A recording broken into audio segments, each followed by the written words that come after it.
안녕하십니까. 어려운 시기를 살고 있는데 고생들 하십니다. 믿음으로 끝까지 승리하시기를 바랍니다. 헨리 클라우드와 존 타운샌드가 쓴 나는 안전한 사람인가 라는 책이 있어요. 원 제목이 세이프 피플인데 거기에서 안전한 사람과 해로운 사람을 이렇게 정의하고 있습니다. 안전한 사람은 당신을 하나님이 원하시는 삶을 살도록 돕는 사람이고, 해로운 사람은 당신을 하나님과 멀어지게 만드는 사람이다. 참 기가 막힌 정의인 것 같습니다. 안전한 사람은 당신을 하나님이 원하시는 삶을 살도록 돕는 사람이고, 해로운 사람은 당신을 하나님과 멀어지게 만드는 사람이다. 진정한 안전이 하나님께 있기 때문에 하나님께로 가까이 나아가는 것이 안전한 삶의 비결이죠. 그런 측면에서 생각해 보면 코로나를 통해서 우리가 이전보다도 더 진지하게, 간절하게, 진실하게 마음으로 하나님 앞에 나아가고 예배할 수 있다면 우리야말로 안전한 사람인 줄로 믿습니다. 하나님을 더 가까이 함으로 안전한 사람으로 승리하시기를 바랍니다. 오늘은 성경 핵심 교리 강의 34번째인데 죄의 기원에 대해서 말씀을 나누도록 하겠습니다. 먼저 하나님 말씀 보겠습니다. 창세기 3장 1절로 6절입니다. 창세기 3장 1절로 6절. 죄의 기원을 말해주고 있는 귀한 말씀이죠. 제가 봉독해 드리겠습니다. 그런데 뱀은 여호와 하나님이 지으신 들짐승 중에 가장 간교하니라. 뱀이 여자에게 물어 이르되 하나님이 참으로 너희에게 동산 모든 나무의 열매를 먹지 말라 하시더냐. 여자가 뱀에게 말하되 동산 나무의 열매를 우리가 먹을 수 있으나 동산 중앙에 있는 나무의 열매는 하나님의 말씀에 너희는 먹지도 말고 만지지도 말라 너희가 죽을까 하노라 하셨느니라. 뱀이 여자에게 이르되 너희가 결코 죽지 아니하리라. 너희가 그것을 먹는 날에는 너희 눈이 밝아져 하나님과 같이 되어 선악을 알 줄 하나님이 아심이니라.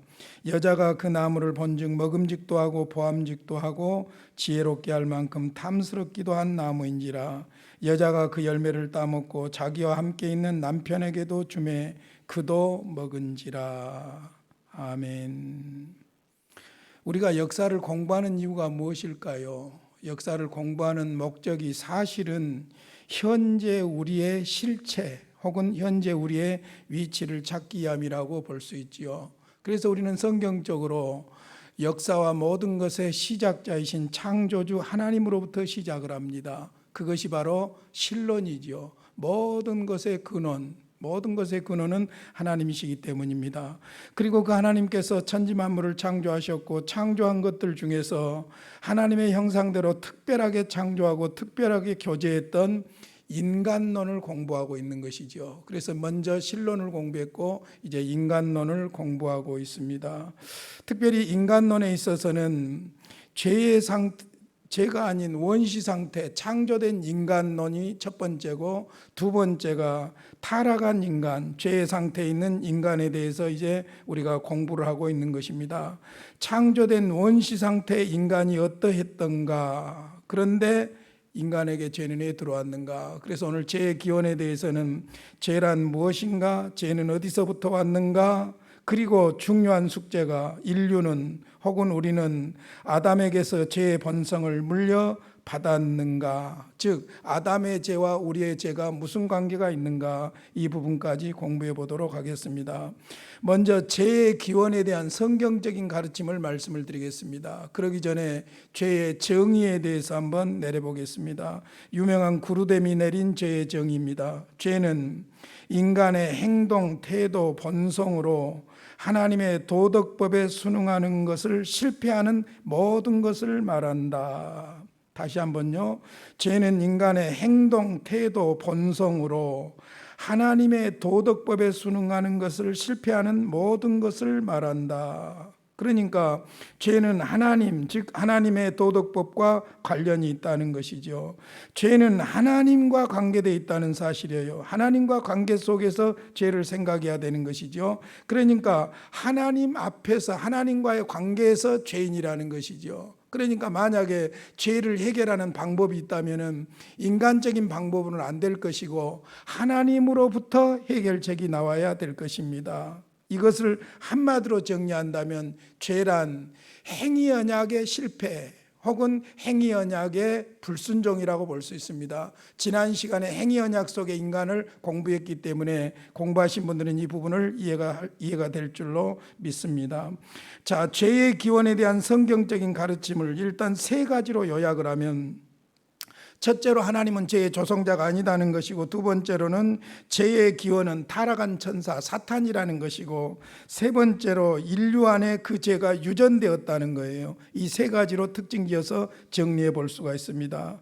자, 첫 번째, 하나님은 죄의 조성자가 아닙니다. 죄의 기원을 하나님께다 두면 안 된다는 것이죠. 왜냐하면 하나님에게는 불의가 없습니다. 우리가 이미 신론에서 하나님의 성품을 배웠지만은 하나님에게는 불의가 있을 수가 없습니다. 존재론적으로 그렇습니다. 성경이 수없이 증거하지요. 욥기서 34장 10절, 이사야서 6장 3절, 신명기 32장 4절, 시편 92편 16절. 두 번째, 하나님은 악에게 미혹될 수가 없습니다. 야고보서 1장 13절에 보면 하나님은 시험하지도 않고 시험 받지도 않으신다고 했어요. 유혹하는 나쁜 분이 아니라는 것이죠. 그러니까 악에게 미혹될 수가 없다. 하나님에게는 불의가 없다. 악에게 미혹될 수도 없다. 세 번째로는 하나님은 인간을 형상대로 선하게 창조하셨어요. 그러니까 창세기 1장 37절에서 보시기에 좋았더라 보시기에 좋았더라 하다가 맨 나중에는 보시기에 심히 좋았더라 그랬죠. 그러니까 인간을 창조하시고 나서 보시기에 심히 선했더라. 그러면 악은 어디서 왔을까? 하나님으로부터 온 것은 일단 아니라는 것입니다. 그 다음에 하나님은 죄를 미워하십니다. 죄를 미워하시는 하나님이시죠. 죄를 조성하시는 분이 아니죠. 성경에 수없이 증언하고 있습니다. 오히려 죄에서 구원하시려고 죄인들을 위해서 그리스도를 보내신 분이에요. 성자를 친히 보내신 분이에요. 요한복음 3장 16절이죠. 하나님이 세상을 이처럼 사랑하사 독생자를 주셨으니 이는 그를 믿는 자마다 멸망하지 않고 영생을 얻게 하려 하심이라. 그러니까 하나님은 죄를 미워하실 뿐만 아니라 오히려 죄인들을 위해서 독생자 그리스도를 보내주신 분이다. 그러니까 죄의 기원을 이야기할 때 명심하셔야 될 것이 뭐냐면은 하나님이 죄의 조성자가 아니라는 거예요. 하나님은 완벽하게 선하신 분이고 의로우신 분이고 거룩하신 분이기 때문에 죄를 만들 이유가 없는 것이죠. 창조도 선하게 하셨고 인간 창조도 선하게 하신 분이죠. 자, 두 번째로, 그러면 죄는 어디서 왔는가? 죄는 천사의 세계에서 시작되었다는 것이죠. 이미 신론을 공부하면서 천사와 사탄을 공부하면서 여러분에게 말씀을 드렸지만은 타락한 천사가 사탄이 되었고 그 사탄으로부터 죄가 시작되었다는 겁니다. 그래서 창세기 3장에 행위 언약을 어기는 데서 시작한 것이지요. 그 행위 언약을 어기도록 인간을 유혹하여 타락하게 한 것이 바로 타락한 천사입니다. 자, 창세기 3장 4절을 한번 보세요.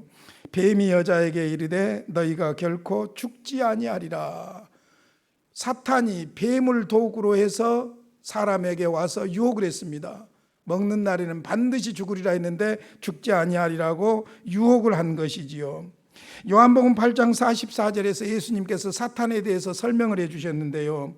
너희는 너희 아비 마귀에게서 났으니 너희 아비의 욕심대로 너희도 행하고자 하느니라. 그는 마귀 사탄은 처음부터 살인한 자요 진리가 그 속에 없으므로 진리에 서지 못하고 거짓을 말할 때마다 제 것으로 말하나니 이는 그가 거짓말쟁이요 거짓의 아비가 되었음이라. 예수님께서 친히 말씀하셨어요. 모든 거짓과 죄와 악함의 뿌리가 어디에 있느냐면은 타락한 천사 사탄에게 있다는 것입니다. 자, 두 가지 분명히 합시다. 첫째, 하나님이 죄의 조성자가 아니다. 둘째, 그러면 어디서부터 죄가 왔느냐? 타락한 천사 사탄으로부터 왔다. 자, 그렇다면 그 인류의 조상인 아담의 타락, 죄의 기원이 거기에 있는데 그 타락과 우리 인류 혹은 우리하고 어떤 관련이 있느냐 그 말입니다. 인류 안에 있는 죄의 기원이 바로 거기에서 시작되었다는 것입니다. 유전되었다는 것이죠. 성경은 아담이 에덴 동산에서 범죄로 죄가 시작되었다고 가르치고 있습니다. 따라서 죄는 인간의 고의적인 행동에 근거합니다. 영의 세계로부터 온 유혹자가 인간이 하나님처럼 될 수 있다는 유혹에 넘어가서 행위 언약을 어기고 금단의 열매를 따먹음으로 최초의 죄를 범했지요. 그러므로 아담은 죄의 노예가 되었습니다. 이 죄는 영원한 부패를 동반했습니다. 행위 언약의 당사자인 아담이 인류를 대표하므로 아담의 죄는 모든 그의 후손에게 영향을 미쳤습니다. 그러므로 아담 안에서 모든 인간은 죄인이다 라는 결론이 나오는 것입니다. 자, 성경적인 죄의 기원을 세 가지로 요약하면 그렇습니다. 첫째, 절대로 하나님은 죄의 조성자가 아니시다. 두 번째, 그러면 죄는 어디서 왔느냐? 사탄으로부터 왔다. 타락한 천사 사탄이 인류의 조상 아담과 하와를 유혹에 넘어가게 해서 행위 언약을 어기게 했다. 그 다음에 세 번째, 그 아담의 범죄 안에서 모든 인류가 죄인이다. 왜냐? 아담은 단순한 개인이 아니라 인류를 대표하여 하나님과 행위 언약을 맺었기 때문이죠. 그래서 로마서 5장 12절 한 구절 소개해 드리겠습니다. 그러므로 한 사람으로 말미암아 죄가 세상에 들어오고, 여기 한 사람은 아담을 말하죠.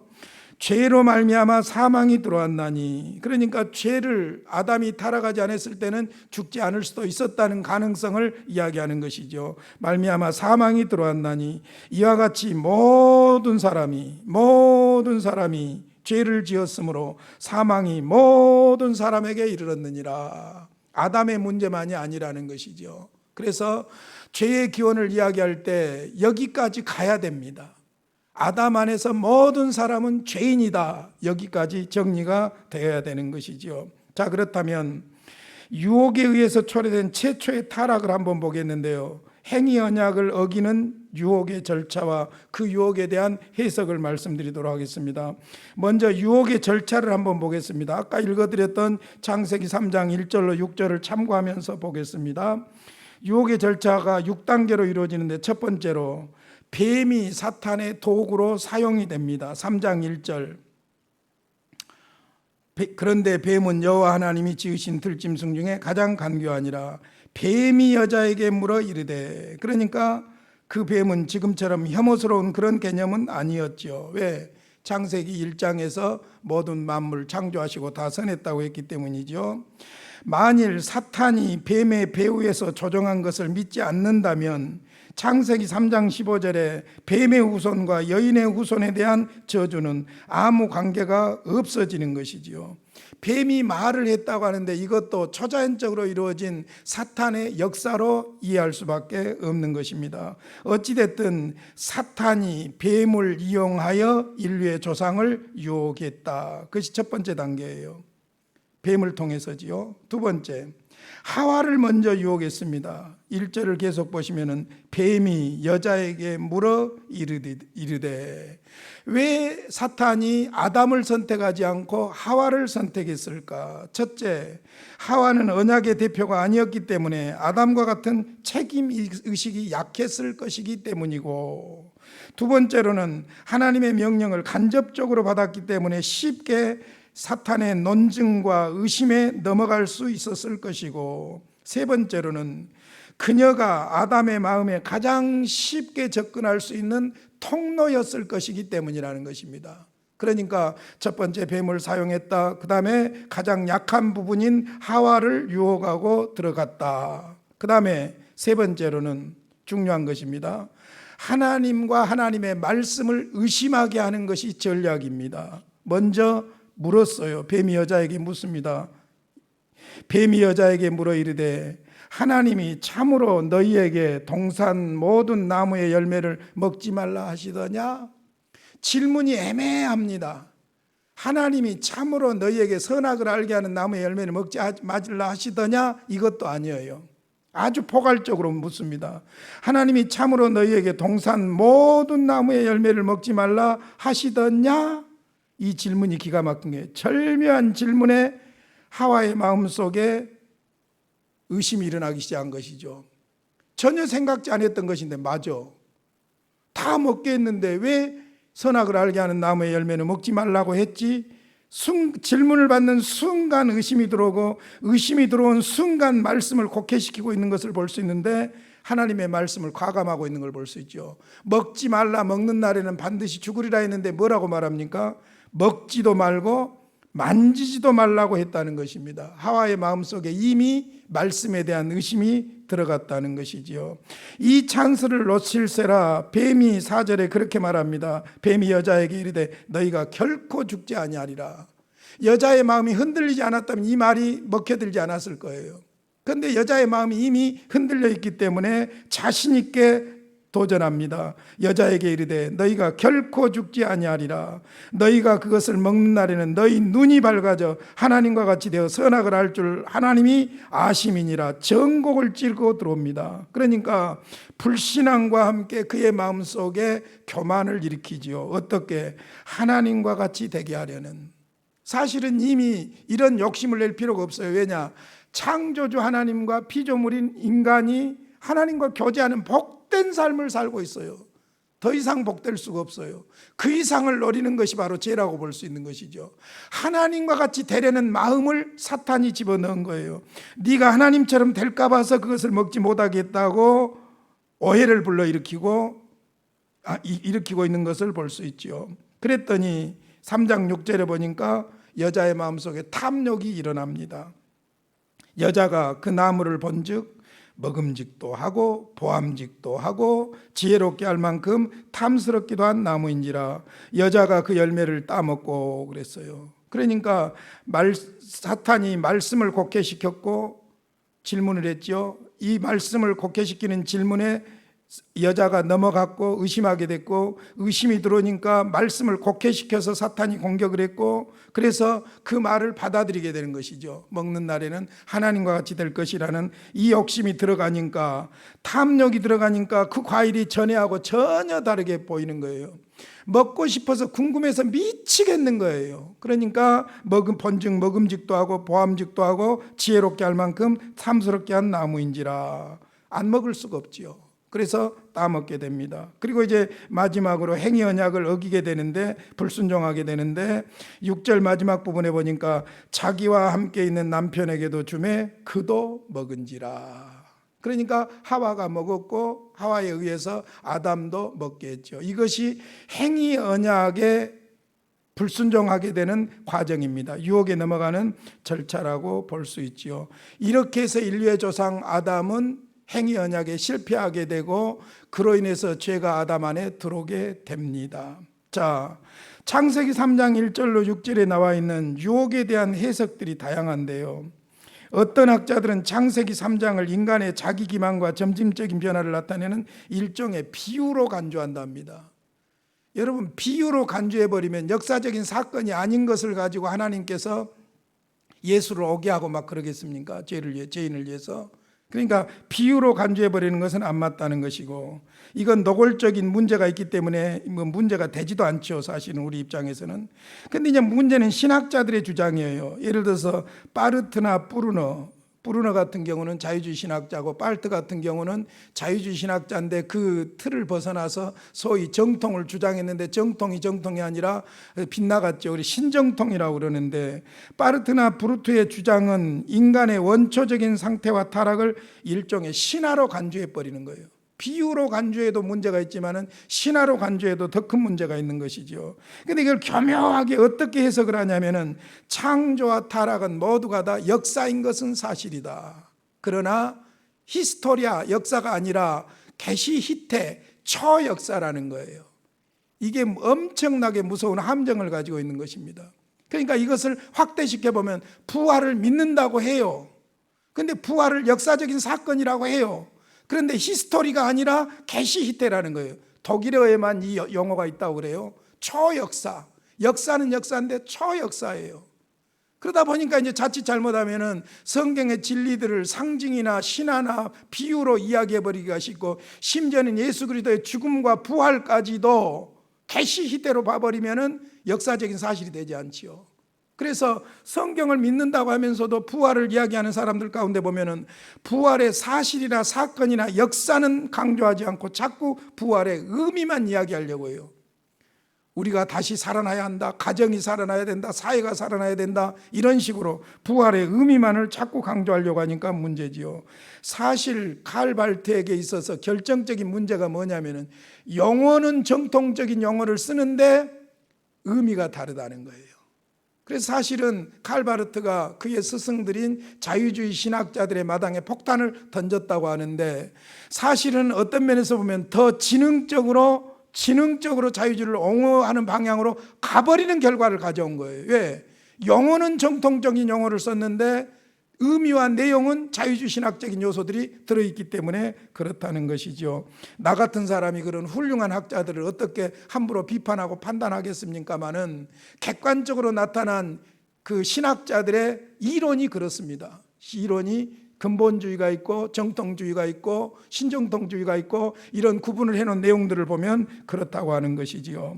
그러나 우리가 확실하게 해야 될 것은, 성경 기자들은 창세기 3장 1절로 6절을 역사적인 사실로 이해한다는 거예요. 여러분 잘 생각하셔야 돼요.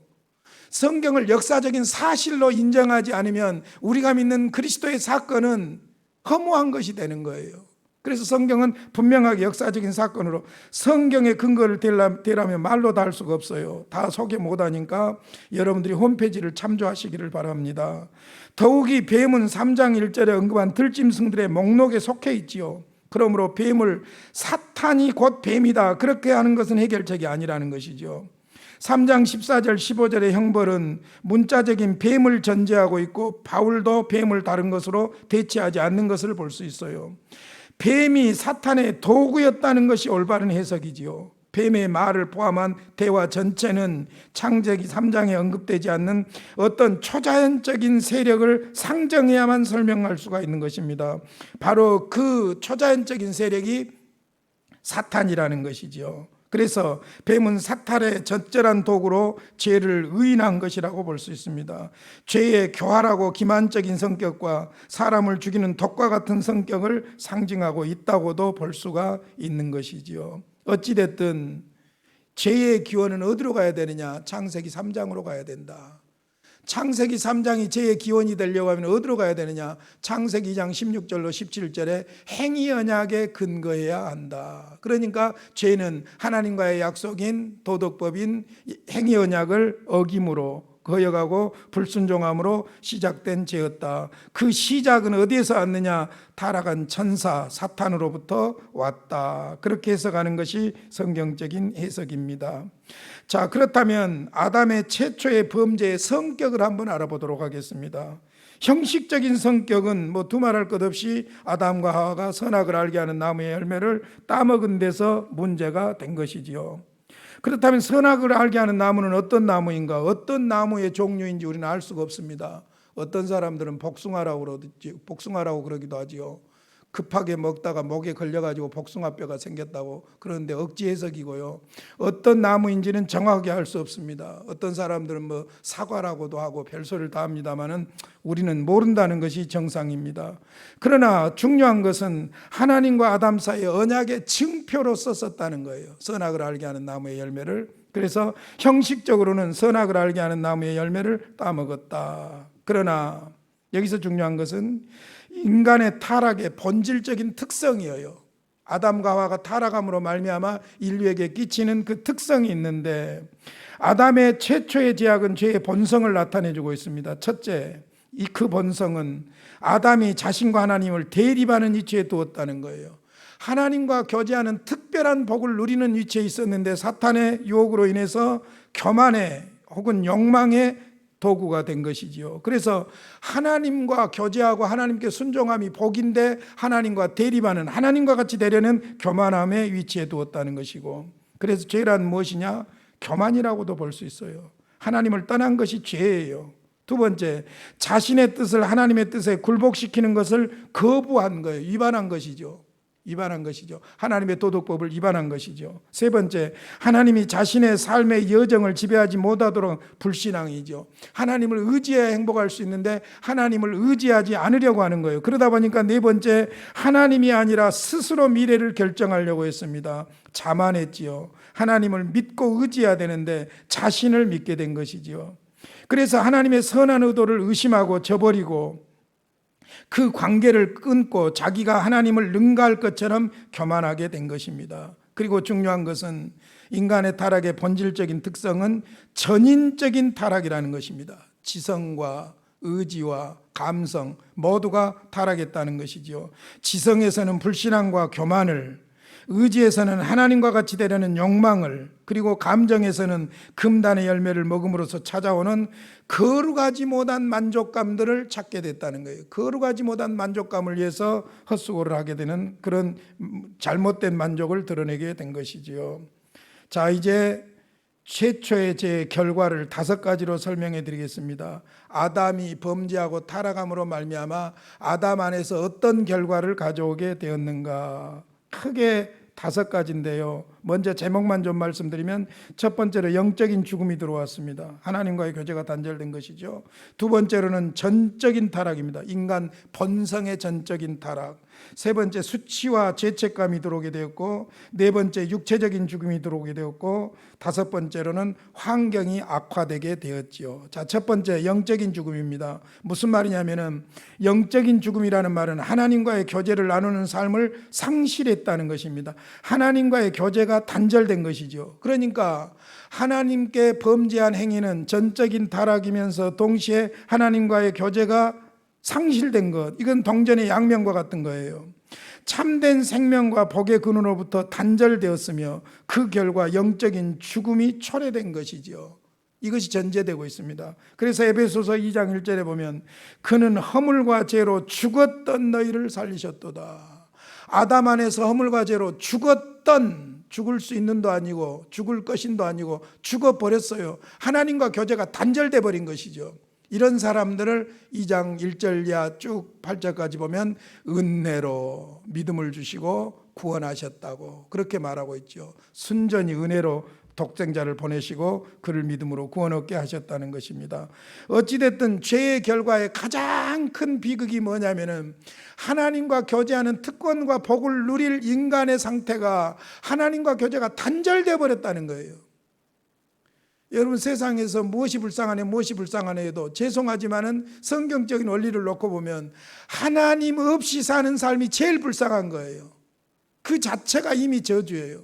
그 자체가 지옥이라고 볼 수 있는 거예요. 그래서 아담의 죄의 기원인 아담의 죄로 인한 결과, 그 첫 번째 중요한 결과는 하나님과 교제가 단절되었다. 행위 언약에서 말씀드렸지만은 생각해 보세요. 창조주 하나님이 피조물 인간하고 계약을 맺었다니까요. 그리고 복을 주셨다니까요. 기가 막힌 이야기예요. 똑같은 피조물도 레벨이 있어요, 여러분. 레벨이 있어요. 그러면 요즘 뭐 반려견 키우는 분들이 참 많고 하지만은 아무리 가족처럼 한다고 해도 개하고 계약을 맺는 사람이 있습니까? 불가능한 이야기예요. 하물며 창조주 하나님께서 인간을 형상대로 만드시고 계약을 맺으신 거예요. 이건 기가 막힌 것이죠. 그리고 형상대로 창조하시고 남자와 여자로 창조하시고 나서 맨 먼저 주신 것이 복을 주신 거예요. 그러니까 하나님과의 관계 속에서 사는 것이 인간으로서 최대의 안전이고 행복이라고 볼 수 있는데 그것이 끊어진 것이, 이것이 바로 비극이지요. 이 비극을 회복시키려고 오신 분이 바로 그리스도입니다. 두 번째, 인간의 본성의 전적인 타락입니다. 여기에 대해서는 앞으로 이제 죄관과 관련해서 같이 공부를 좀 해보겠습니다만은 알미니안이나 펠라기우스파나 카톨릭이나 개혁교회나 각각 차이가 좀 있습니다. 그래서 전적으로 타락하지 않았다고 주장하는 사람들도 생겨나고 그러는데, 어찌됐든 성경은 아담의 타락 안에서 인간의 본성은 전적으로 타락하게 된 것이죠. 그의 죄는 그의 전인에 전염됨으로써 그의 본성 가운데 영향을 받지 않고 남아있는 부분이 없게 되었다는 것입니다. 그리하여 인간의 몸과 영혼의 모든 권능과 기능이 손상을 입게 되었다고 성경은 증명합니다. 대표적인 성경 한두 구절 소개해 드리겠습니다. 로마서 7장 18절과 24절입니다. 18절입니다. 내 속 곧 내 육신에 선한 것이 거하지 아니하는 줄을 아노니 원함은 내게 있으나 선을 행하는 것은 없노라. 내가 선을 행하려고 한다고 해도 선을 행할 수가 없다는 거예요. 그래서 24절에 탄식을 합니다. 오라 나는 공고한 사람이로다. 이 사망의 몸에서 누가 나를 건져내랴. 죄의 저주로부터 자유롭게 할 수가 없다는 거예요. 우리 스스로에게는 방법이 없다는 거예요. 그러니까 그리스도가 필요한 것이죠. 세 번째로, 타락은 인간의 의식에 반영되었는데 어떤 의식이 들어왔냐면은 수치와 죄책감이 들어온 것이죠. 수치와 죄책감이 들어오니까 무화과 선악을 알게 하는 나무의 열매를 먹고 나서 그들이 했던 일이 무엇입니까? 무화과 나무 잎으로 스커트를 가렸지요. 수치를 가렸지요. 하나님께서 그들에게 짐승을 잡아서 가죽옷을 입혀주셨지요. 인간의 방법으로는 죄를 가릴 수가 없다는 것이고 하나님의 방법으로만 죄를 가릴 수 있다는 상징적인 의미가 바로 그 창세기 3장에서 나오고 있는 것입니다.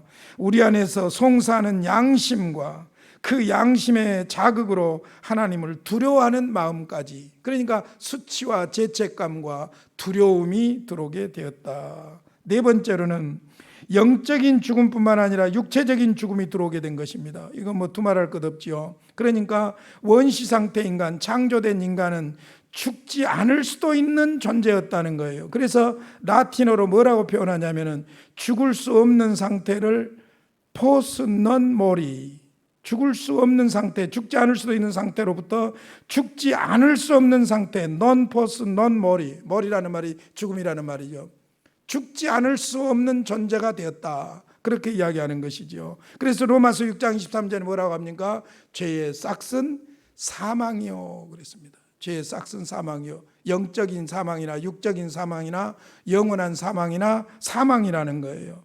반대로 하나님의 은사는 그리스도 예수 우리 주 안에 있는 영생이니라. 오히려 예수 그리스도를 통해서는 영생을 얻을 수 있다, 그렇게 말하고 있습니다. 네 번째로 환경의 악화와 거주지의 변동을 가져왔습니다. 먼저 창세기 3장 22절 24절에 보면 낙원에서 추방을 당하는 것을 볼 수 있죠. 왜냐하면 낙원은 하나님과 교제하는 장소를 표현할 뿐만 아니라 인간이 하나님께 신실하게 순종하는 생활을 계속할 때 인간에게 베풀기로 약속한 충만한 생명과 복의 상징이기 때문입니다. 그래서 아담이 범죄함으로 말미암아 생명나무를 접근하지 못하게 합니다. 그래서 어떻게 합니까? 그룹들로 하여금 그 생명나무를 지키게 하죠. 전사들로 하여금. 그 나무는 행위 언약 안에서 약속된 생명의 상징이기 때문에 생명나무의 열매를 접근하지 못하도록 했습니다. 창세기 3장 22절 24절 한번 소개해 드릴게요. 여호와 하나님이 이르시되 보라, 이 사람이 선악을 아는 일에 우리 중 하나같이 되었으니 그가 그의 손을 들어 생명나무 열매도 따먹고 영생할까 하노라 하시고, 여호와 하나님이 에덴 동산에서 그를 내보내어 그의 근원이 된 땅을 갈게 하시니라. 이같이 하나님이 그 사람을 쫓아내시고 에덴 동산 동짝에 그룹들과 두루 도는 불칼을 두어 생명나무의 길을 지키게 하시니라. 그러니까 생명나무를 먹지 못하도록 스랍들, 그룹들, 천사들로 하여금 지키게 했다는 것입니다.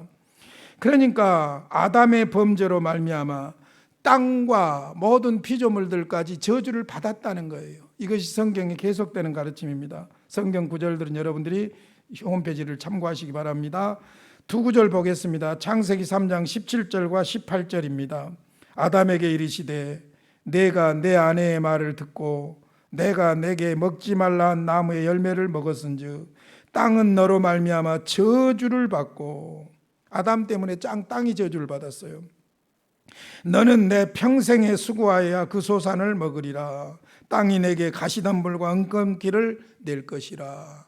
아담의 타락으로 말미암아 땅까지도 저주를 받는 그런 결과를 가져오게 되었다는 것입니다.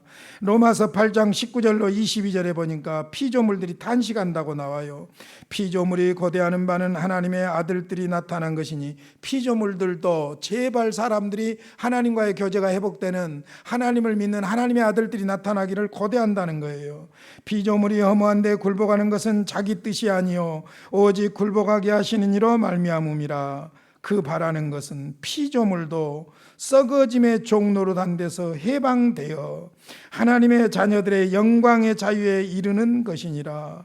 피조물도 썩어짐의 종노릇하는 데서 나오기를 원한다는 거예요.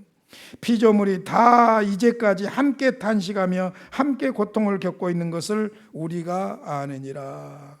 우리가 지금 벌어지고 있는 자연 훼손이라든지 이런 부분들도 우리가 그냥 자연, 과학 이런 측면으로만 따질 것이 아니라 근본 뿌리를 캐고 들어가 보면은 죄에서 출발한 거예요. 지나친 인간의 욕심과 교만과 자만과 이런 데서 바로 자연을 결정적으로 훼손하는 이런 데까지 이르게 된 것이지요. 자, 이제 말씀을 정리해 보겠습니다.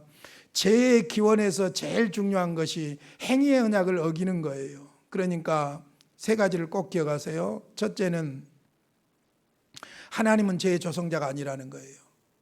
두 번째로 죄의 뿌리는 악한 타락한 천사 사탄으로부터 온 것이라는 것이고, 그가 유혹해서 행위 언약에 불순종하게 만든 것이고, 세 번째로 중요한 것은 아담의 죄는 인류에게 전가되었다는 거예요. 아담 안에서 모든 사람이 다 죄인이 되었다는 것이죠. 이 세 가지는 꼭 잊지 마시기를 바랍니다. 말씀을 두 가지 질문으로 마치겠습니다. 첫째로는 행위 언약의 교리를 부정하려는 의도가 무엇이라고 생각하는가? 행위 언약의 교리를 부정하려는 의도가 무서운 음모입니다. 사탄의 역사예요. 왜냐하면 행위 언약을 부정하게 되면 창세기 3장에 인류 타락의 역사를 부정하게 되고, 타락의 역사를 부정하게 되면 죄의 기원을 부정하게 되고, 죄의 기원을 부정하게 되면 인간이 죄인일 수도 있고 아닐 수도 있다는 결론을 가져오는 거예요. 그러면 결국 어떤 결과를 가져오느냐? 그리스도가 꼭 오셔야 할 필요가 있는가까지 가버리는 거예요. 교묘한 사탄의 전략입니다. 그러니까 우리는 성경을 전체로 하나로 구속사로 봐야지 부분적으로 떼어보면 이런 문제점들이 생긴다는 것이지요. 두 번째, 죄의 기원을 바로하는 것이 왜 중요하다고 생각하는가? 구속사에서 아주 중요한 부분이에요. 죄의 기원에다 뿌리를 두지 않으면 모든 인간이 죄인이 아니에요. 죄인이라고 말할 수도 없어요. 그렇게 되면 죄인을 위한 하나님의 영원한 구속 경륜은 헛된 것이 되는 거예요. 의미가 없는 것이 되는 거예요. 그렇기 때문에 우리는 행위 언약과 죄의 기원과 이 부분을 성경대로 그대로 믿어야 내가 아담 안에서 죄인이고 내 방법으로는 죄 문제를 해결할 수 없다는 것을 알게 되고, 하나님으로부터 오는 방법으로라야 죄 문제가 해결될 수 있다는 것이고, 하나님으로부터 오는 방법이 무엇이냐? 둘째 아담인 예수 그리스도다. 그러므로 그를 믿어야 구원받을 수 있다. 이런 결론에 도달할 수가 있는 것이죠. 여러분, 교리 공부가 어렵습니까? 짜증납니까? 재밌잖아요. 성경 전체를 하나로 엮어주는 거예요, 교리로. 그러니까 짧은 시간에 쉽게 성경을 이해할 수 있는 것이 바로 교리 공부라고 볼 수 있습니다. 이 교리 공부에 한번 여러분 재미를 붙여보시기를 바랍니다. 기도하겠습니다. 고마우신 아버지, 은혜와 사랑을 감사합니다. 역사를 배우는 이유가 현재 나의 실체를 배우기 위함인데, 알기 위함인데, 우리가 창조주 하나님을 알고 창조주 하나님과 인간과의 관계를 알고 창조주 하나님과 인간과의 관계에서 형상대로 창조되었을 뿐만 아니라 행위 언약 안에 있었고, 사탄으로 말미암아 그 행위 언약에 불순종하고 거역함으로 죄가 인류에게 들어온 이 사실을 분명히 알게 하여 주시어서 예수 그리스도가 아니면 구원이 없고 제사함이 없음을 확신하며 그리스도 중심으로 승리하게 해 주시옵소서. 예수님의 이름으로 기도하옵나이다. 아멘.